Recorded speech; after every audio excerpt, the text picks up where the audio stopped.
हिंगोरजा मावा के खबर ॾींदा मीर खान मंगने जो रिपोर्ट मुताबिक हिंगोरजा लॻे ॻोठ किंजर समेत तालका सोबोतेरो ऐं तालका किंगरी अंदर हज़ारनि जे तइदाद में असां मंगने जा सहता बिरादरी जो वोट बैंक हुजण बावजूद असांजी बिरादरी मुख़्तलिफ़ समाजी इंसानी हुकूकनि खां बेखबर तोड़े हर दौर में वांझियल आहे।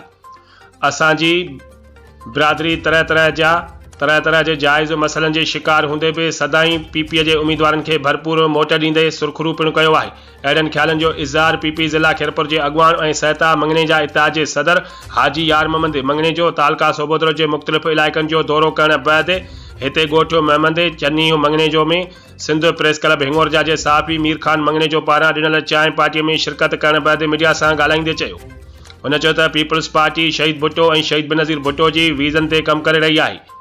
हुन पंहिंजे दौरे हुकूमत में अवामी समाजी मसइलनि खे इंसानी बुनियादनि ते हल करे पंहिंजो क़ौमी फ़रीज़ो पिणु अदा कंदे पई अची।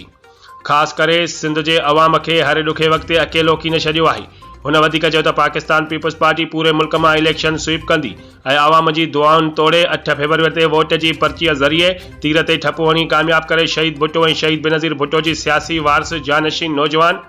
वलुल्लो पैदा कंदड़ बिलावल भुट्टो ज़रदारी के ऐवान अंदर दाख़िल कराए वज़ीर आज़म वारी कुर्सीअ ते विहारे शहीदनि जे मिशन के पाया तकमील ताईं रसाइण लाइ पंहिंजो फ़र्ज़ अदा कंदो।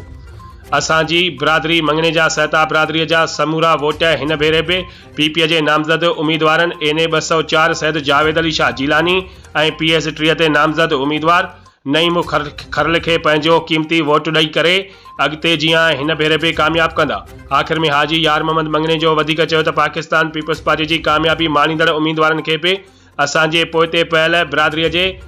इलाइक़नि अंदरि समाजी भलाईअ वारा प्रोग्राम शुरू कराए पंहिंजो अवामी ख़िदमत करण वारो फ़रीज़ो पिणु अदा करणु घुरिजे।